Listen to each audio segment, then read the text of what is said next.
Rukum hadisnya 3342. Beliau menyampaikan, beliau bersabda, sayakhruju qaumun fi akhiriz zaman. Akan keluar sekelompok orang di akhir zaman nantinya. Wah, ini agak bikin deg-degan ini Pak. Karena dia didahului dengan fi'il mudhari'. Akan keluar. Ada sin ditolak di depannya. Sayakhruju. Pasti akan keluar. Nabi kan bukan tukang ramal. Enggak mungkin Nabi meramalkannya.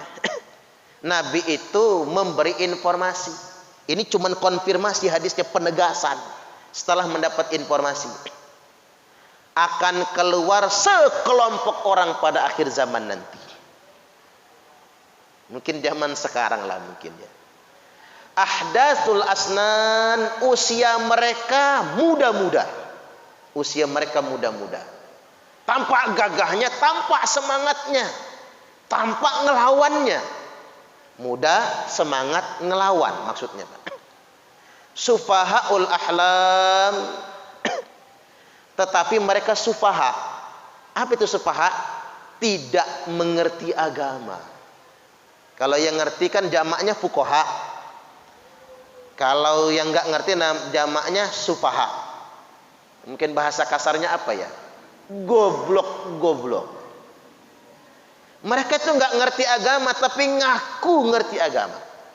Mereka nggak ngerti Quran tapi seakan-akan pakarnya Quran. Mereka nggak ngerti hadis seakan-akan pakarnya hadis. Ini kelompok ini sedemikian rupa. Nabi ini bicara tentang teroris sebetulnya nih Pak. Ajaran yang merasa paling benar sendiri. Yaquluna min qauli khairil bariyah. Atau yaquluna min khairi qaulil bariyah. Mereka selalu berkata, mengatasnamakan perkataan khairul bariyah. Siapa itu khairul bariyah? Nabi. Mungkin kalau kita terjemahkan harfiah, nggak ngepas banget. Maksudnya apa? Mereka selalu berkata atas nama Al-Quran, berbicara atas nama hadis, tapi sebenarnya mereka tidak benar-benar mengerti Al-Quran, tidak benar-benar mengerti hadis tersebut. Makanya coba bapak-bapak perhatikan, enggak ada yang jadi teroris itu yang alumni pondok pesantren, enggak ada. Apalagi di pondoknya, pondok yang mengajarkan ilmu alat, seperti pondok-pondok Nahdlatul Ulama misalnya, pondok-pondok Salafiyah, enggak ada satupun. Yang jadi teroris itu kan pesantrennya juga mak jelas. Apa sih yang dipelajari mereka itu? Di dalamnya kan enggak jelas belajarnya juga apa sebetulnya. Kedoknya doang. Mereka selalu mengatasnamakan Al-Quran dan Sunnah. Ini Nabi sampai mengatakan begitu.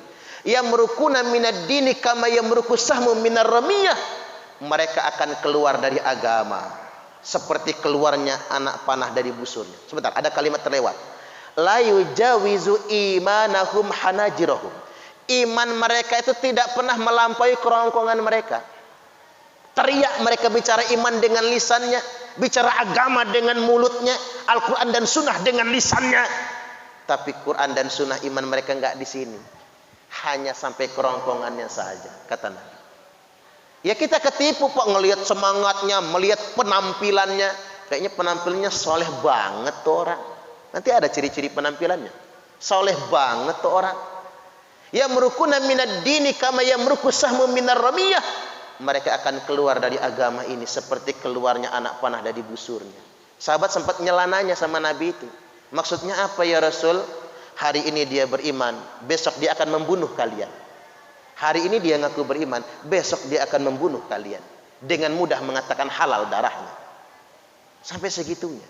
Dengan mudahnya dia mengatakan halal darah kalian, kata Nabi. Fa aina malaqitumuhum faqtuluhum. Maka kata Nabi, dimanapun nantinya kalian temui mereka, faqtuluhum, bunuhlah mereka. Cuman saya agak kurang suka menerjemahkan bunuh itu Pak, agak serem soalnya ya. Mungkin perangi mereka. Nah, agak enak tuh menerjemahkannya. Perangi mereka. Fa inna fi qatlihim ajran liman qatalahu yaumal qiyamah. Karena sesungguhnya memerangi mereka.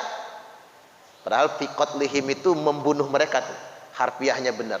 Sesungguhnya membunuh mereka ajron, pahala.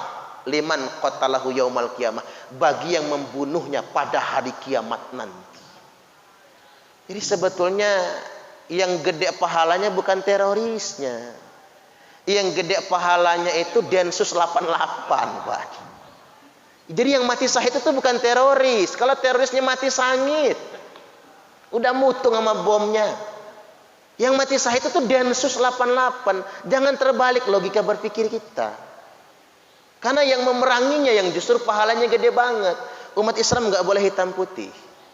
Tidak boleh ada satupun ulama yang membenarkan aksi terorisme. Nggak boleh itu. Atau seperti membela teroris. Karena itu memfitnah Islam. Apa kata orang bijak? Islam itu indah. Karena keindahannya, setiap orang yang melihatnya ingin sekali masuk Islam. Tapi jadi tanggung jawab kita umat Islam untuk menampilkan Islam yang indah. Kalau kata Habib Nurmagomedov, atlet tarung UFC juara internasional yang mengalahkan McGregor kemarin ya Pak ya. Apa kata beliau?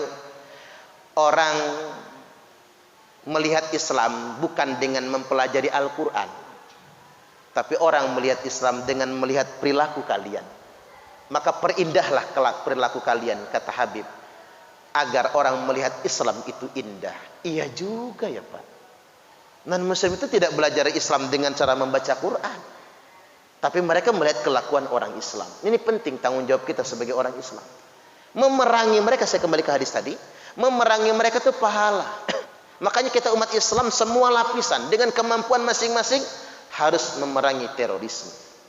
Karena itu benar-benar bertentangan dengan nilai-nilai Islam. Kita nggak usah nebak-nebak ini proyek siapa Pak. Yang jelas ini proyek Yahudi. Tapi ngapa pula umat Islam ini mau diperdaya sedemikian rupa? Baik, saya kembali lagi. Teroris yang dikatakan Nabi ini cikal bakalnya sudah ada di zaman Nabi. Teroris pertama dalam Islam namanya Dzul Khuwaisirah. Saya gunakan kata teroris karena itu yang familiar di kuping kita. Dzul Khuwaisirah. Dzul Khuwaisirah ini Pak, Nabi lagi membagikan ghanimah harta rampasan perang. Dia mengkritik Nabi. Ya Rasulullah, berbuat adilah. Jadi memang dari dulu teroris itu mengatasnamakan keadilan dalam berjuang. Nabi aja dikritiknya nggak adil. Makanya saya sering buat pernyataan, terorisme muncul bukan karena ketidakadilan, tapi terorisme muncul karena sesat paham, salah paham, gagal paham. Hati-hati. Karena dari zaman Nabi mereka mempersoalkan kata ketidakadilan. Nabi, kata Nabi, saya adalah orang yang paling adil dibanding kalian semua. Enggak puas Dzul Khuwaisirah Pak, dia berdiri balik badan pulang dia. Waduh, kebayangkan pegelnya sahabat lain. Umar bin Khattab ngomong, Rasul minta izin, saya akan tebas leher orang itu. Kata Khalid bin Walid, nggak usah Rasul, saya aja. Tak ajak duel tuh orang, dia apa saya yang menang. Saya penggal lehernya. Apa jawab Nabi? Jangan. Kalau kalian membunuhnya, orang lain akan memfitnah Muhammad mengeksekusi sahabatnya sendiri. Para sahabatnya orang soleh. Kata Umar bin Khattab, ya Rasul, betapa banyak orang yang berkata iman dengan lisannya tapi tidak ada di dalam hatinya. Yaquluna bi alsinatihim ma laisa fi qulubihim. Sudah, kata Nabi, jangan sekarang, tapi nanti kalau aku sudah tiada, kata Nabi, orang itu nggak satu, banyak temannya nanti, baru kalian perangi mereka setelah aku tidak ada, kata Nabi. Itu Dzul Khuwaisirah. Nah, baru memuncak Pak di zaman kekhalifahan Ali bin Abi Thalib. Mereka mengkafir-kafirkan sahabat Nabi, termasuk mengkafirkan Imam Ali. Pada tanggal 7 Ramadan, dedengkot eksekutor Khawarij, teroris zaman itu namanya Abdurrahman bin Muljam. Bukan Pak Rahman, bukan. Binnya beda binnya. Abdurrahman bin Muljam membunuh Imam Ali. Ditikamnya sedang ngimami sholat subuh. Ya kalau duel Pak, 10 orang belum tentu menang sama Imam Ali kalau duel. Cuman masalahnya Imam Ali di depan jadi imam. Ditikam lehernya dengan pisau beracun. Imam Ali itu berdoa pada Allah minta dipanjangkan umurnya 3 hari lagi untuk menyampaikan peringatan Nabi tentang Khawarij. Jadi tentang teroris tersebut berulang-ulang diingatkan. Nah, siapa Abdurrahman bin Muljam itu? Dia adalah salah satu sahabat Nabi yang hafal Quran 30 juz. Makanya saya sering sarankan belajar Quran harus ikhlas. Karena di zaman itu banyak orang yang belajar Al-Quran tapi mengkafir-kafirkan orang. Merasa paling suci. Makanya harus dipahami, jangan hanya dihafal. Dan dijadikan duta Al-Quran di zaman Khalifah Abu Bakar. Utusan Al-Quran mengajarkan ke kampung-kampung di zaman Khalifah Umar bin Khattab. Tapi Pak, penyakitnya satu. Dia menganggap yang tidak sepaham dengan dia kafir semua. Makanya orang Islam ini kalau dikit-dikit bid'ah, dikit-dikit kafir ngomongnya Pak. Perasaan gak ada aliran yang benar kecuali dia dewe. Hati-hati tuh bibit yang kayak gitu. Cikal bakal yang kayak gitu. Kayaknya benar dia sendiri. Dicampur karakter yang arogan, tambah jadi itu, jangan macam-macam. Ini berbahaya sekali yang sedemikian rupa. Sampai-sampai Abdurrahman bin Muljam ini disuruh tobat. Begitu mau dieksekusi mati, namanya nyawa dibalas nyawa. Disuruh tobat. Apa kata dia? Yang tobat itu hanya orang yang berdosa. Saya tidak pernah berbuat maksiat. Subhanallah. Begitu ngakunya. Jadi kata dia, sebelum saya dipenggal leher, iris dulu kupingku, congkel dulu mataku, potong tangan dan kakiku, sebagai saksi di akhirat nanti aku berhasil membunuh orang kafir di bulan suci Ramadan. Artinya Pak, jangankan orang kayak kita, Khalifah Ali saja dikafirkan. Jangankan orang kayak kita, Nabi aja mereka kritik. Nah, dalam beberapa hadis ada keterangan apa sih ciri mereka itu? Ada ciri fisik loh Pak. Ada ciri fisik yang disebutkan. Rajulun muqallisus thiyab. Abdurrahman bin Muljam Dzulkhuwaisirah itu adalah laki-laki yang memakai pakaian menggantung. Bahasa kitanya apa? Cingkrang. Tapi mohon maaf ya Pak, kalau ada yang cingkrang jangan dituduh teroris ya, jangan. Itu Nabi juga cingkrang menurut saya. Harus dibedakan, ada cingkrang yang boleh, ada cingkrang yang merasa paling benar. Pakai pakaian mencingkrang. Dan juga aneh cingkrang sekarang itu kayak tukang somai. Mohon maaf, gimana nggak kayak tukang somai? Nabi dulu yang cingkrang, beliau pakai gamis, tidak menutup mata kaki. Lalu ada izar, ada sarung di dalamnya. Zaman sekarang orang cingkrang celana. Jadi persis kayak tukang somai. Betul. Kalau sholat, saya jadi ngebayangin kalau kata mereka pakaian itu yang sunnah, emang Nabi kayak gitu tadi? Kayak tukang somai begitu. Kayak petani lagi nyangkul di sawah. Mohon maaf, bukan ngejek pakaian ya Pak. Karena mereka mengharam-haramkan gaya berpakaian kita. Padahal yang dikatakan larangan isbal itu kan isbal karena sombong. Karena kebiasaan orang Arab jahiliyah itu yang kaya, yang bangsawan, pakaiannya nyengser di tanah. Kalau orang sudah pakai baju nyengser di tanah, orang kaya tuh, bangsawan tuh, penguasa tuh. Sedangkan budak cingkrang setengah betis. Nah, Nabi sebagai Rasul utusan Allah tidak mau tunjukkan kemewahan. Dia ingin sama dengan para budak. Makanya cingkrang. Makanya begini Pak, cingkrang di zaman Nabi bukti dari ketawaduan, merendah hati, rendah diri. Tapi cingkrang zaman sekarang merasa paling suci. Seakan-akan kalau isbal ahli neraka. Jadi sedemikian rupa, padahal isbal yang ahli neraka itu isbal karena sombong. Jelas kan hadisnya ditaksis. Kata Abu Bakar, Nabi, aku sering tuh pakai baju sampai nutupin mata kaki. Enggak apa-apa kata Nabi, karena kamu bukan karena sombong. Berarti ilat esensinya itu karena sombong. Muqallisut thiyab. Selanjutnya, dzu shima'in baina ainahi atharus sujud. Ada hitam di antara kedua matanya karena bekas sujudnya. Tapi ingat, yang jidatnya hitam bukan teroris ya Pak.